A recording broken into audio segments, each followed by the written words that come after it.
ಹೆಂಡತಿ ಮುಖಕ್ಕೆ ಜಿಮ್ ಡಂಬಲ್ಸ್ನಿಂದ ಚಚ್ಚಿ ಕೊಲೆ ಮಾಡಿರುವ ಘಟನೆ ಬೆಂಗಳೂರು ಗ್ರಾಮಾಂತರ ಜಿಲ್ಲೆ ದೇವನಹಳ್ಳಿ ತಾಲೂಕಿನ ವಿಜಯಪುರದಲ್ಲಿ ನಡೆದಿದೆ. ಹೆಂಡತಿಯನ್ನು ಕೊಂದು ನಂತರ ಗಂಡನು ನೇಣಿಗೆ ಶರಣಾಗಿದ್ದಾನೆ. ಶಾಮಣ್ಣ ಮತ್ತು ಸುಮ ಮೃತ ದುರ್ದೈವಿಗಳು. ಘಟನಾ ಸ್ಥಳಕ್ಕೆ ಎಸ್ಪಿ ಸಿಕೆ ಬಾಬಾ ಭೇಟಿ ನೀಡಿ ತನಿಖೆ ಚುರುಕುಗೊಳಿಸಿದ್ದಾರೆ. ಕೌಟುಂಬಿಕ ಕಲಹ ಹಿನ್ನೆಲೆಯಲ್ಲಿ ಕೊಲೆ ಮಾಡಿ ನಂತರ ನೇಣಿಗೆ ಶರಣಾಗಿರುವಂತೆ ಪ್ರಾಥಮಿಕ ತನಿಖೆಯಲ್ಲಿ ಹೇಳಲಾಗುತ್ತಿದೆ.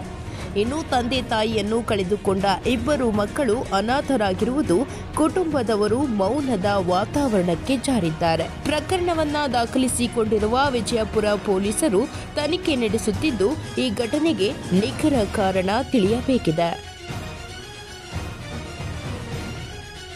ತಾಜಾ ಸುದ್ದಿಗಾಗಿ ಎಂಟಿವಿ ನ್ಯೂಸ್ 24x7ಗೆ ಸಬ್ಸ್ಕ್ರೈಬ್ ಮಾಡಿ ಮತ್ತು ಬೆಲ್ ಐಕಾನ್ ಅನ್ನು ಒತ್ತಿ. ತಪ್ಪದೇ ಲಿಂಕ್ ಶೇರ್ ಮಾಡಿ.